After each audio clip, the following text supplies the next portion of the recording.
आज मैं आप लोग के साथ शेयर करने वाली हूँ लड्डू की रेसिपी जो खाने में बहुत ही टेस्टी लगती है। और जैसे कि सर्दी के सीज़न चल रहे हैं तो इस लड्डू को बनाइए और इन्जॉय कीजिए। लड्डू बनाना बहुत ही आसान है, झटपट से हम बना के इसे तैयार भी कर सकते हैं और इसे हम स्टोर करके महीना दिन तक रख के और इसे एंजॉय कर सकते हैं। खाने में जितनी टेस्टी है बनाना उतना ही सरल है। तो चलिए मैं आपको बताती हूँ कि इस लड्डू को कैसे बनाएं। अगर आपको रेसिपी अच्छी लगी तो वीडियो को लाइक शेयर और चैनल को सब्सक्राइब करना न भूलें। लड्डू बनाने के लिए हमने लिए हैं आटा, क्योंकि हम गेहूं के आटे के लड्डू बनाएंगे। तो उसके लिए हमने 700 ग्राम आटा लिया है और इसी के मेजरिंग से सारी चीज़ों को हम ले लेंगे। 700 ग्राम आटा में हमने कुछ ड्राई फ्रूट लिए हैं। तो जैसे हम ड्राई फ्रूट लिए हैं, कुछ हमने बादाम, कुछ काजू और हमने गोंद लिया है। गोंद क्या होता है, सर्दियों के दिन में खाने से काफ़ी गर्माहट देता है। गोंद की तासीर गर्म होती है, तो इसे सर्दियों में खाइए, बहुत ही फ़ायदा मिलेगा। तो इस गोंद को डाल के हम ये लड्डू को बना के तैयार करेंगे जो खाने में काफ़ी टेस्टी होगी।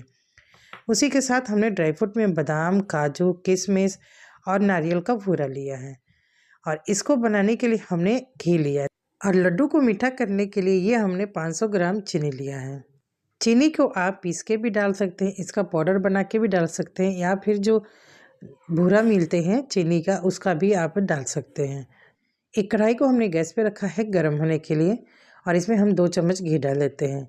जैसे हमारा घी गर्म हो जाएगा, जो हमने ड्राई फ्रूट लिए हैं जैसे कि बादाम, और उसे हम डाल के इसे हम भून लेंगे। ड्राई फ्रूट को भूनते समय गैस का फ्लेम जो है मीडियम रखेंगे और मीडियम आंच पे ही इन सारे ड्राई फ्रूट को हम भूनेंगे। मैं आपको मेजरिंग भी बता देती हूँ। जैसे कि 700 ग्राम हमने आटा लिया है तो 20 ग्राम हमने बादाम लिया है और 500 ग्राम हमने चीनी लिया है। और 20 ग्राम बादाम के बाद हमने 10 ग्राम काजू लिया है और गोंद को भी हमने 10 ग्राम लिया है। तो इस हिसाब से हमने इन क्वान्टिटी में हमने ले लिया है सारी चीज़ों को। इसी के साथ हमने 10 ग्राम किशमिश और हमने 100 ग्राम के करीब हमने नारियल का भूरा लिया है। इन्हीं सब चीज़ों से हम बना के तैयार करेंगे अपने लड्डू को। तो जैसे कि हमने बादाम भून लिया, अब काजू को भी हमें उसी घी में डाल के उसे भी हमें भून लेना है। इन्हें क्रिस्प होने तक ही भूनना है ड्राई फ्रूट को, ज़्यादा इनका कलर चेंज नहीं करना है, नहीं तो इनका स्वाद चेंज हो जाएगा। तो जैसे ही हल्का कलर आ जाएगा उसके बाद हम इसे भी निकाल लेंगे। काजू भूनने के बाद हम किशमिश को भी इसी में डाल के भून लेंगे। 700 ग्राम आटे में हमने 300 ग्राम लिया है घी। तो 300 ग्राम जैसे कि घी है तो हमने अभी तो 1 कप लिया है, तो 200 ग्राम का हमारा कप है और 100 ग्राम घी इसमें और हम डालेंगे। किशमिश भी भून गई है, अब इसे भी हम निकाल लेंगे। तो किशमिश देखिए कितनी बड़ी बड़ी हो गई है, तो आप इसे काट के भी डाल सकते हैं या फिर आप इसे ऐसे भी डाल सकते हैं। किशमिश में बहुत सारे विटामिन्स पाए जाते हैं, इसको खाने से बहुत सारे लाभ भी मिलते हैं। तो आप इस लड्डू को बनाइए और एंजॉय कीजिए, बहुत ही अच्छा लगेगा। अभी जैसे घी थोड़ा कम हो गया तो 2 चम्मच इसमें हम घी और डाल देते हैं। अभी हमें घी को गर्म कर लेना है बिल्कुल अच्छे से। घी जब गर्म हो जाएगा तो जब हम इसमें गोंद को फ्राई करेंगे तो ईजिली हमारा गोंद अच्छे से फूलेगा, मतलब फूलेगा यानी डबल हो जाएगा। तो 2 भाग में हम करके गोंद को फ्राई करेंगे। तो इस तरह से गोंद को फ्राई कर लेंगे। तो गर्म घी में हम डाल देते, देखिए गोंद हमारा कितना जल्दी से बिल्कुल पॉपकॉर्न की तरह फूल गया है। तो बस इसे इसी तरह से हमें भून के और तैयार कर लेना है।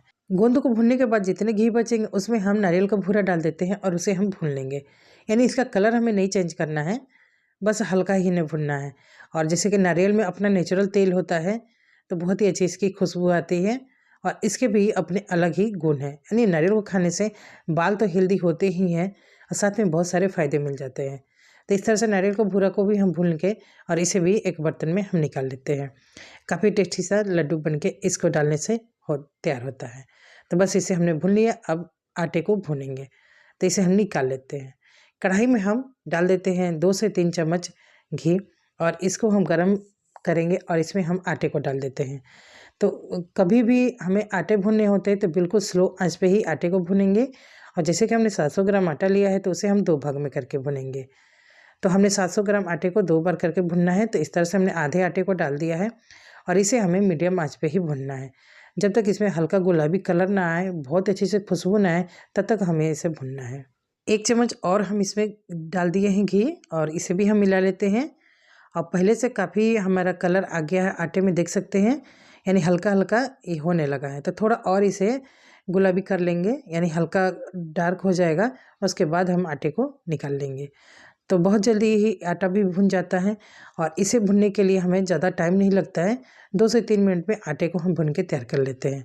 बस इन्हें भूनते समय यही ध्यान देना है कि गैस का फ्लेम तेज़ ना हो, नहीं तो आटा जल जाएगा और अच्छे से भुनेगा नहीं। मीडियम आंच पे इसे भुनेंगे और हल्का कलर आने तक इसे भुनेंगे। तो देखिए काफ़ी अच्छा कलर आ गया है। तो इस तरह से हमने आटे को भून लिया है। अब इस आटे को हमें निकाल लेना है। आटे को हम एक बड़े से बर्तन में रखेंगे और बाकी जो आटा हमने रखा उससे अभी हम भून के इसी तरह से तैयार कर लेंगे। आटे को चलाते हुए थोड़ा सा ठंडा कर लेंगे। बाकी जो हमने ड्राई फ्रूट भून के रखे उसे भी हम इसमें डाल देंगे। तो अभी हम इसमें नारियल का भूरा जो हमने भून के रखा था उसे भी हम इसमें डाल देते हैं। यानी जो ड्राई फ्रूट हम काटना है उसे नहीं डालेंगे, लेकिन जो हमें काटना नहीं है उसे हम डाल देते हैं। इसी के साथ जो हमने किशमिश भून के रखा उसे भी हम इसी के साथ डालेंगे। और जो हमने गोंद भूनना है, आप चाहें तो हाथों से इस तरह से क्रश कर सकते हैं, तो इजीली हाथों से भी क्रश हो जाते हैं। या फिर आप ये मिक्सी के जार में डाल के इसे चला दीजिए, उससे भी बारीक हो जाएंगे। तो बहुत इजीली हाथों से भी फूट जाते हैं, या फिर आप इसे मिक्सी में डाल के चला भी सकते हैं। तो मैं इसे तो मिक्सी में डाल के चला लूँगी, क्योंकि ड्राई फ्रूट और भी हमें दरदरा सा पीसना है, तो उसी के साथ मैं इसे पीस लूँगी। और इस तरह से सारे को हम पीस के और तैयार कर लेते हैं। तो अभी हम किशमिश को भी इसमें डाल देते हैं। हम लेंगे मिक्सी का जार, इसमें हमने बादाम को डाल दिया है, साथ में काजू को भी डाल देते हैं। और जो हमने गोंद भून के रखा उसे भी हम इसमें डाल देते हैं। और इसे हमें पल्स पे चलाना है, डायरेक्ट नहीं चलाना है। तो रुक रुक के 1-2 बार चलाएंगे तो हमारा ये दरदरा सा पाउडर बन के और तैयार हो जाएगा। जो हमने ड्राई फ्रूट को दरदरा सा पीसा उसे हम डाल देते हैं इसमें, और सारे को हम मिला लेते हैं। तो कुछ इस तरह से हम इस लड्डू को बना के तैयार करेंगे। और जो आटा है हमारा हल्का गुनगुना भी हो गया है। और ये हमने 500 ग्राम चीनी का भूरा लिया है और उसे हम इसमें डाल देंगे। मीठा आप कम ज़्यादा अपने हिसाब से कर सकते हो, उसी के हिसाब से आप ड्राई फ्रूट भी कम ज़्यादा कर सकते हो। और इन सब चीज़ों को डाल के मिला देते हैं। हाथों से इसे अच्छे से हमें मिक्स करना है, इस तरह से दबा दबा के। और इसके हम लड्डू बना के देखेंगे।